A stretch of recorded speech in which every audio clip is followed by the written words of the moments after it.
मुलगी बघायला गेल्यावर मुलीने असा प्रश्न विचारला की ज्यामुळे संपूर्ण राज्यात मुलीच कौतुक. आजपर्यंतच्या इतिहासात कोणत्याच मुलीने तिला पाहायला आलेल्या मुलाला असा प्रश्न विचारला नव्हता. जो प्रश्न विचारण्याचा धाडस या मुलीने केलं. राज्यातील सर्व मुली, सर्व पालकांना या मुलीचा अभिमान वाटू लागला.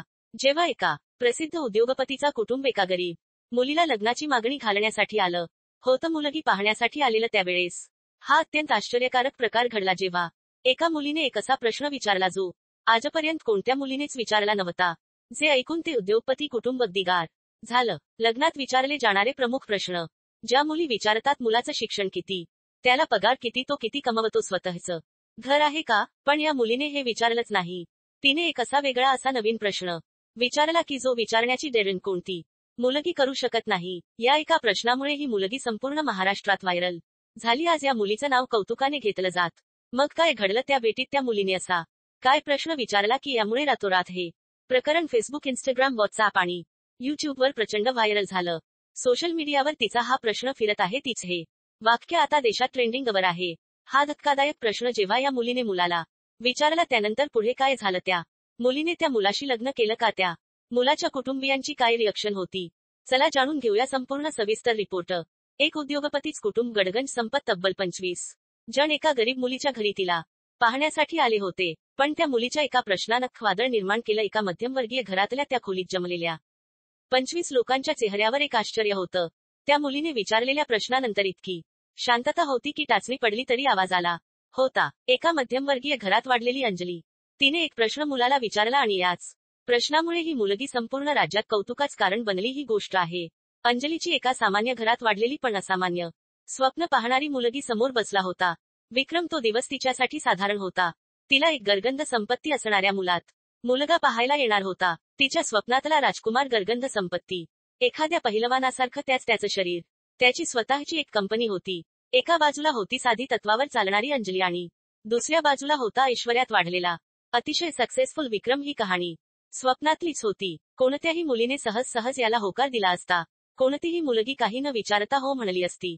घरात नोकर चावकर स्वयंपाक करण्याची गरज नाही, कुठलीही काम करायची गरज नाही, फक्त ऑर्डर द्यायची, सगळ्या गोष्टी जागेवर येणार. कोणत्याही मुलीसाठी हे स्वप्नातलं घर होतं. पण अंजलीने धाडस केलं तो प्रश्न विचारण्याची की ज्याने तिचं हे नातं मोडलं असतं. तिचं लग्न कधीच झालं नसतं. पण म्हणतात ना, इतिहासात अशाच लोकांचं नाव लक्षात ठेवलं जातं जे रिस्क घेतात. आणि म्हणूनच अस्मितानेही रिस्क घेतली होती. त्या दिवशी तिला ते कुटुंब पाहायला येणार होतं आणि तिने सकाळीच ठरवलं होतं की आपण हा प्रश्न विचारायचा. मग तो प्रश्न तिने काय विचारला, त्यामुळे त्या कुटुंबाची बोलती बंद झाली.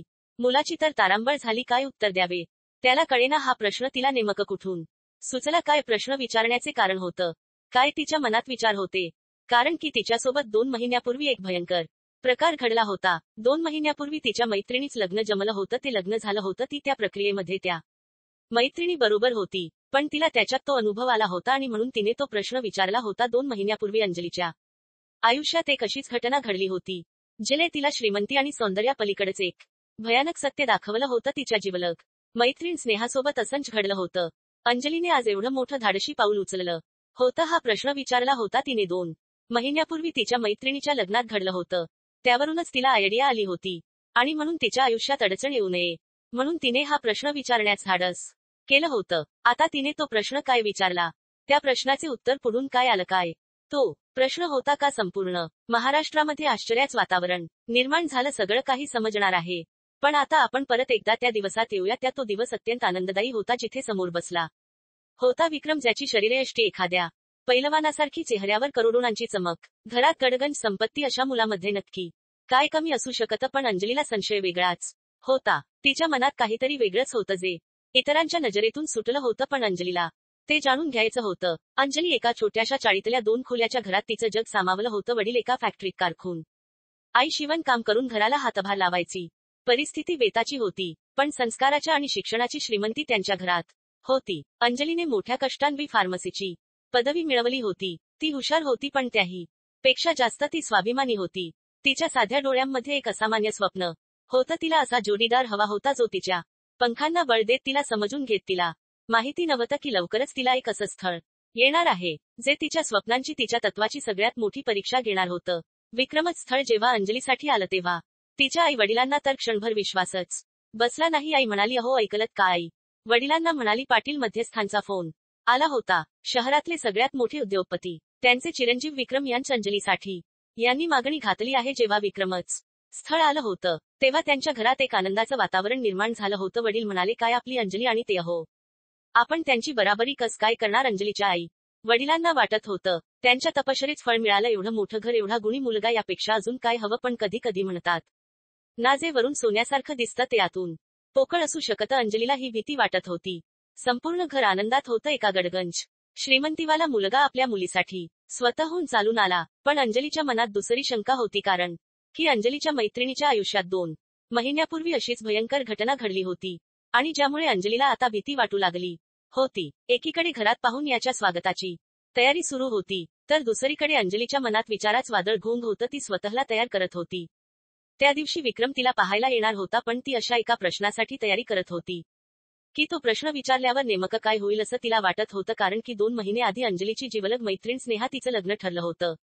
ती आले पाहायला मुलगा आलेला, जो सॉफ्टवेअर इंजिनियर होता. अमेरिकेतून नुकताच परतलेला होता. घरचे गर्भ, श्रीमंत, सगळं काही स्वप्न होत होतं. पण त्यावेळेस स्नेहा म्हणाली होती, अंजू बघितलंस का किती छान आहेत ना. ते म्हणाले, लग्नानंतर मला अमेरिकेत घेऊन जा ना. माझं नशीब फळफळलं बघ. 2 महिन्यापूर्वी तिची स्नेहा मैत्रीण आणि तिच्यात हा संवाद सुरू होता. स्नेहाला आलेलं जे स्थळ होतं तेही गडगणच संपत्तीवालं होतं. त्यांना खूप आनंद झाला होता. आपल्या मैत्रिणीच चांगलं होतं, पण 2 महिन्यापूर्वी तिच्या मैत्रिणीसोबत ही घटना घडली होती आणि त्यामुळेच आता अंजली अजून जास्त सतर्क झाली होती.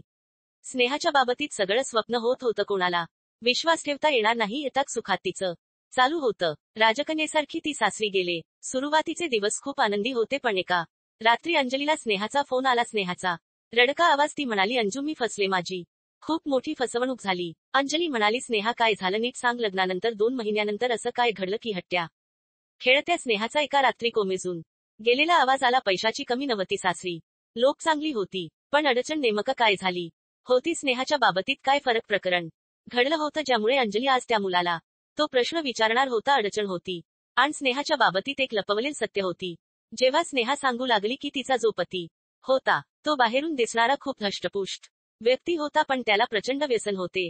त्याला माहिती नव्हतं, पण त्याला कॅन्सरचा जो आहे आजार जडला होता. तो प्रचंड दारू प्यायचा व्यसन करायचा, त्यामुळे त्याच्या शरीरात कॅन्सरमुळे त्यात शरीर पोखरलं गेलं होतं. पैशाकडे पाहून मुलगी दिली, पण त्याच्या आरोग्यावर कोणाचंच लक्ष गेलं नव्हतं. मग म्हणूनच अंजलीने ठरवलं होतं की जो आज तिला मुलगा पाहायला येणार आहे त्याला तो हा प्रश्न विचारणार आहे. पैसे, प्रतिष्ठा, घरदार याच्या पलीकडचा तो प्रश्न होता. बाहेरून दिसणारे पैसे पाणी असतात, पण आरोग्यही त्याच्यापेक्षाही महत्वाचं होतं. म्हणून अंजलीने तो निर्णय घेतला होता आणि ती तिच्या आयुष्याचा जोडीदार निवडताना समाजाच्या नाही तर तिच्या स्वतःच्या अटींवर त्या ठिकाणी लग्न करणार होती. आणि अखेर तो दिवस उजाडला. 25 जणांची एक मोठी त्या ठिकाणी फॅमिली त्यांच्या घरात बसलेली होती. विक्रम तिच्या समोर होता. अंजली त्याच्या समोर बसली होती. प्रश्न विचारले, अंजली तू काय केलं, कसं शिक्षण केलं, सगळे प्रश्न नॉर्मल विचारण्यात आले. त्यावेळेस तिला विचारलं की आता अंजली तू काहीतरी मुलाला विचार. सगळं काही सुरळीत चालू होतं. चहा नाश्ता झालं होता. जेवणाची तयारी पण त्या ठिकाणी झाली होती. आता मुलगी तो प्रश्न विचारणार होती आणि ज्यामुळे संपूर्ण घरात एक वादळविरण होतं. संपूर्ण खोली शांत झाली होती. सगळं झालं आणि मुलीने शेवटी एक प्रश्न विचारला. ती म्हणाली, मुलगा मला पसंत आहे, पण मी त्याला होकार त्याच वेळेस देईल की ज्यावेळेस तो माझ्या या प्रश्नाचे उत्तर देईल. मुलगी म्हणाली, सगळं काही व्यवस्थित आहे, पैसा पाणी आहे, सगळं आहे, आमच्या जन्मक कुंडल्या देखील चांगल्या प्रमाणे मॅच होत आहे, पण मला विक्रमचा हेल्थ रिपोर्ट लागेल. मला विक्रमची आरोग्य तपासणी करावी लागेल. मी आणि विक्रम जेव्हा आमच्या दोघांची वैद्यकीय तपासणी करून एकमेकाला रिपोर्ट्स देऊ त्यानंतरच मी माझा अंतिम निर्णय नाही देईल. मुलगी विक्रमचा आरोग्य तपासणीचा रिपोर्ट मागित होती. मुलाला कोणता रोग आहे की काय असा तिचा डाऊट होता. इतिहासात पहिल्यांदाच मुलीने कुंडलीऐवजी मुलीच्या मुलाच्या पैशा पाण्याऐवजी हेल्थ रिपोर्ट मागितला होता. आरोग्याची हे मागवली होती. विक्रमच्या घरच्यांनाही त्या ठिकाणी अपमानित झाल्यासारखं वाटलं. त्याचे वडील म्हणू लागले, आमचा मुलगा काय रोगी आहे का? तुम्हाला लाज वाटत नाही का विचारताना तुम्ही आमचा मान ठेवला नाही? तुम्ही आमचा अपमान करत आहे. चला रे, आपल्याला नाही करायची सोयरी असं म्हणून ते स्थळ आता त्या ठिकाणी बाहेर निघू लागलं होतं.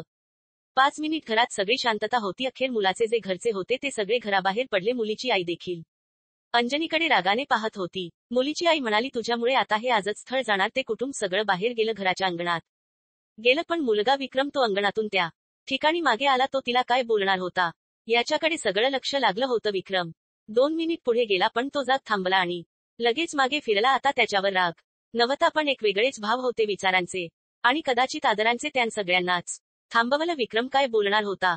अंजलीला चुकीच ठरवणार होता की तिच्या धाडसाच कौतुक करणार होता? अंजलीच्या या प्रश्नामुळे कथेचा शेवट बदलणार होता का? आता ते विक्रम तिथे गेला आणि तिले म्हणाला, अंजली तू जे बोललीस ते ऐकून मलाही आधी राग आला होता, पण मी नंतर विचार केला तू काही चुकीचं बोललं नाही. लग्न म्हणजे आयुष्यभराची पार्टनरशिप आहे. कोणत्याही पार्टनरशिपमध्ये पारदर्शकता खूप महत्वाची असते. मला अभिमान आहे की माझी होणारी पत्नी इतकी विचारी आणि धाडसी आहे. मी तयार आहे मेडिकल चेकअपसाठी. विक्रमच्या वाक्यामुळे त्या वातावरणामध्ये एक सकारात्मक बदल दिसून आला. आता विक्रमच्या घरच्यांनाही विक्रमचा अभिमान वाटू लागला आणि अखेर त्या दोघांनी आरोग्याची तपासणी केली. किरकोळ रक्तामध्ये हिमोग्लोबिनची कमतर असल्यामुळे डॉक्टरांनी दोघांनाही वेळेवर जेवण्याचा सल्ला आणि तुम्ही लग्न करण्यासाठी एकदम फिट आहात, तुम्हाला कुठलाच आजार नाही असं डॉक्टरांनी सांगितलं. आणि अखेर त्या मुलीने लग्नाला होकार दिला. लग्नात विचारलेल्या या प्रश्नामुळे, या नवीन अटीमुळे संपूर्ण राज्यात हे प्रकरण व्हायरल झाले. तुमचं काय मत आहे या गोष्टीवर नक्की कमेंट करून कळवा. चॅनलला नवीन असाल तर सबस्क्राईब करा. धन्यवाद.